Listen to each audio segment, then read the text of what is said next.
খাসির মাংস, তারপর এগুলো দিয়ে আজকে আবার ডাল রান্না করব। তো এখানে আন্টি এগুলো সবগুলো কেটে নিচ্ছে এক এক করে। এগুলো ফ্রিজে ছিল কিছুদিন, তো আজকে ভাবতেছি বৃষ্টি যেহেতু হইতেছে রান্না করা হবে। এখানে চনা বুটের ডালগুলো ভিজিয়ে রাখছে, আর এখানে এদিকে সব কুটে রাখতেছে। এই হচ্ছে খাবার টেবিলের অবস্থা। এগুলোকে আজকে আবার গোছাবো, সব এলোমেলো হয়ে গিয়েছে। আর এটা দিয়ে আমরা ভিডিও বানাই, এটা দিয়ে ভিডিও বানাতে কিন্তু অনেক সুবিধা, ভালোই লাগে। ফুলের টবগুলো খুব সুন্দর, তাই না? আজকে ভাবতেছি এগুলোকে ভর্তা বানিয়ে খাবো, আর আমলকি দিয়ে বিকেলবেলা মরিচের গুঁড়ি তারপর লবণ এগুলো দিয়ে একসাথে খাবো। ভর্তা বানিয়ে খাইতে কিন্তু ভালোই লাগে।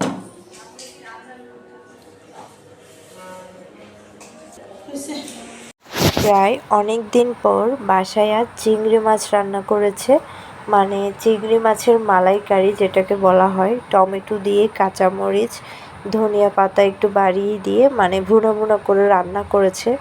চিংড়ি মাছ এভাবে যদি রান্না করা হয় তাহলে তো বাসার সবাই পেট ভরে ভাত খেতে পারে।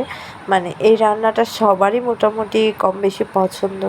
আর সত্যি কথা বলতে এটা আমিও খুবই পছন্দ করি। আর আজকে তোমাদের ভাইয়াও এসেছে এখানে, তো ওরও এই চিংড়ি মাছটা খুবই পছন্দের। তাই আর কি, যাই হোক, চিংড়ি মাছগুলো একদমই ফ্রেশ ছিল, তাজা। মানে যখন নিয়ে এসেছে নড়াচড়া করতেছিল, এতটাই তাজা ছিল।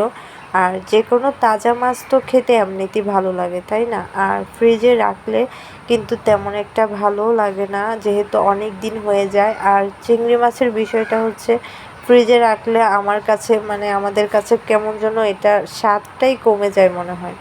মানে ছোঁয়া ছোঁয়া একটা ছাবা সিস্টেম হয়ে যায়। মানে অন্য মাছগুলো রেখে খাওয়া যায় ফ্রিজে, কিন্তু চিংড়ি মাছটা বেশি দিন রাখলে অন্যরকম একটা হয়ে যায়, খাওয়ার টেস্টটাই নষ্ট হয়ে যায়। দুপুরবেলা খাওয়ার টেবিলে সবাই একসাথে বসলো খেতে।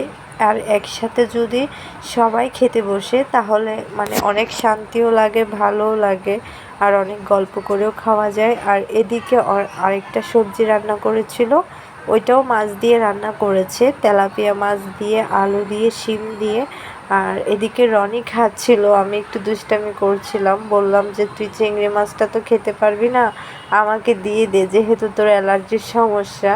ও বলতেছে খেয়ে ওষুধ খাবো দরকার হলে, তারপর আমি এটা খাবো। যাই হোক, একটু মজা করলাম সবাই মিলে। তো ওর কাছেও এই মাছটা অনেক বেশি ভালো লাগছে। ও বলতেছে ও আজকে এটা খাবে, যে যেটাই বলুক না কেন।